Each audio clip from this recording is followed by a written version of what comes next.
Students, next operating సిస్టంలోని important concept page replacement algorithm. So page replacement algorithm introduction and types of this page replacement algorithm ఈ వీడియోలో క్లియర్గా తెలుసుకుందాం. Skip చేయకుండా చూడండి. సో జనరల్గా మన పేజెస్ డేటా అంతా మన మెయిన్ మెమరీలో స్టోర్ చేస్తాం. Okay, so this is the main memory. Okay, MM. And so sometimes we are stored in hard disk, that is called secondary memory. Okay, secondary memory, this is hard disk. Okay, so ఇప్పుడు మనం main మెమరీలోని మనం equal పార్టీషన్గా divide చేస్తాం. Equal పార్టీషన్గా each and every partition కూడా equal size ఉంటుంది. For example ఇది 2 MB అయితే ఇది 2 MB, same 2 MB 2 MB 2 MB. Okay, so 5 MB అయితే 5 MB 5 MB 5 MB. సో ఇలా ఈక్వల్ పార్టీషన్ చేస్తే మనం దాన్ని ఫ్రేమ్స్ అని కాల్ చేస్తాం. ఓకే, సో ఫ్రేమ్ అని కాల్ చేస్తాం.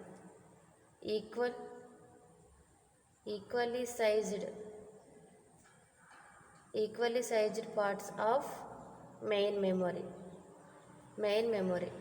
ఓకే, సో ఈ మెయిన్ మెమరీలోని ఈక్వల్ సైజ్ని ఏదైతే డివైడ్ చేస్తామో ఈ పార్టీషన్ని మనం ఫ్రేమ్ అని కాల్ చేస్తాం. Okay, so hard disk that is nothing but secondary memory.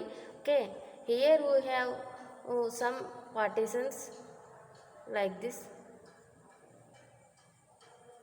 In hard disk when we partitions is divided into different partitions, each partition is called pages. Okay, each partition is called here pages. Okay, so ఇక్కడ మనం for example జనరల్గా మనం store చేసిన data అంతా మన hard డిస్క్లోనే store అవుతుంది. ఎప్పుడైతే మనం ఎగ్జిక్యూట్ చేస్తామో దట్ టైం ఆపరేటింగ్ సిస్టమ్ ఏం చేస్తుంది, మనకి మెయిన్ మెమరీలోకి ట్రాన్స్ఫర్ చేస్తుంది. ఎందుకు అంటే CPU ఎగ్జిక్యూషన్ అనేది ప్రాసెస్ని CPU చేస్తుంది. సో CPU ఈ మెయిన్ మెమరీలో ఉన్న డేటాని మాత్రమే ఎగ్జిక్యూట్ చేస్తుంది. కాబట్టి at the time of the execution operating system అనేది సెకండరీ మెమరీ నుండి మెయిన్ మెమరీకి ట్రాన్స్ఫర్ చేస్తుంది. ఓకే, సో ఇక్కడ మనం గుర్తుపెట్టుకోవాల్సిన పాయింట్స్ ఏంటి అంటే మెయిన్ మెమరీని డివైడ్ చేసిన పార్టీషన్స్ మనం ఫ్రేమ్స్ అని కాల్ చేస్తాం. సెకండరీ మెమరీ పార్టీషన్స్ని పేజెస్ అని కాల్ చేస్తాం. ఓకే, సో ఎప్పుడైతే మనం మెయిన్ మెమరీలో ఉన్న డేటాని CPU ఎగ్జిక్యూట్ చేస్తుందో, సో ఇక్కడ మనం జనరల్గా ఒక ప్రాసెసే కాదు నెంబర్ ఆఫ్ ప్రాసెస్ ఉంటాయి. ఫర్ ఎగ్జాంపుల్ 0 1 2 3 4 ఇక్కడ టోటల్ ఓవరాల్గా 5 ప్రాసెస్ ఉన్నాయి ఎగ్జిక్యూట్ చేయడానికి. ఇక్కడ నెంబర్ ఆఫ్ ప్రాసెస్ అనేది మనం హార్డ్ డిస్క్ నుండి మెయిన్ మెమరీకి at the time of the ఎగ్జిక్యూషన్లో ట్రాన్స్ఫర్ చేస్తుంటాం. సో ఇక్కడ మనకి ఫర్ ఎగ్జాంపుల్ ఇక్కడ మనకి ప్రాసెసెస్ అన్నీ ఫిల్ అయిపోయాయి. ఓకే, ప్రాసెస్ అన్నీ ఫిల్ అయిపోయాయి. సో న్యూ ప్రాసెస్ అనేది అరైవల్ అయ్యింది ఫర్ ఎగ్జాంపుల్ ఎగ్జిక్యూట్ అవ్వడం కోసం. బట్ ఇక్కడ మెయిన్ మెమరీలో ప్లేస్ అనేది సరిపోలేదు. సో అలాంటి సిచ్యువేషన్లో మనం ఏం చేస్తామంటే ఈ పేజ్ రీప్లేస్మెంట్ అల్గారిథం యూజ్ చేస్తాం. సో మెయిన్ కాన్సెప్ట్ అది. సో ఇక్కడ మనం ఏ పేజ్ని మనం స్వాప్ అవుట్ చేయాలి, ఇక్కడ చూడండి secondary memory and main memory. Secondary memory నుండి మెయిన్ మెమరీకి మనం మూవ్ చేస్తే అది స్వాప్ ఇన్ అంటాం. మెయిన్ మెమరీ నుండి సెకండరీ మెమరీకి మూవ్ చేస్తే స్వాప్ అవుట్ అంటాం. సో ఇక్కడ మనం ఒక న్యూ ప్రాసెస్ని మనం ఇందులో ప్రాసెస్ ఎగ్జిక్యూట్ చేయాలంటే మెయిన్ మెమరీలోని ఇన్సఫిషియెంట్ స్పేస్ ఉన్న టైంలో ఇక్కడ ఉన్న ప్రాసెస్ని స్వాప్ అవుట్ చేసి న్యూ ప్రాసెస్ని స్వాప్ ఇన్ చేయాలి. Okay, that is the replacement policy. ఇక్కడ మనం ఆ రీప్లేస్మెంట్ పాలసీ అనేది ఈ పేజ్ రీప్లేస్మెంట్ అనేది మనం బై యూజింగ్ 3 అల్గారిథం యూజ్ చేసి ఇక్కడ రీప్లేస్ అనేది చేస్తాం. Okay, so that is the main concept of page replacement. For example ఇక్కడ నేను పేజ్ 2ని రీప్లేస్ చేయాలనుకుంటున్నాను మెయిన్ మెమరీలో. బట్ ఈ పేజ్ 2 అనేది మెయిన్ మెమరీలోని లేదు.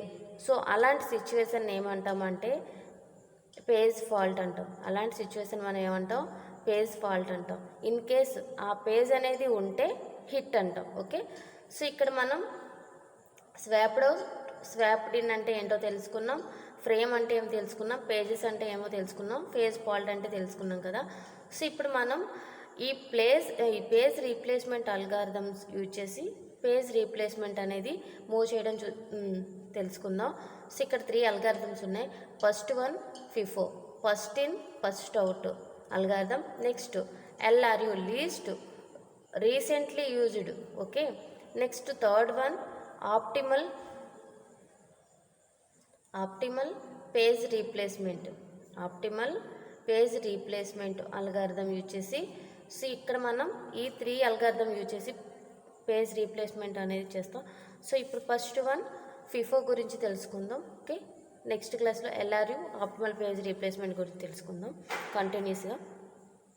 సింపుల్గా చెప్పాలంటే పేజ్ రీప్లేస్మెంట్లో ఇక్కడ మనం ఒక పేజ్ని న్యూ పేజ్ని ఇన్సర్ట్ చేయాలి అంటే, సో ఇక్కడ page replacement is nothing but in operating system is the process of deciding which page of memory to remove when a new page is need to added to the main memory.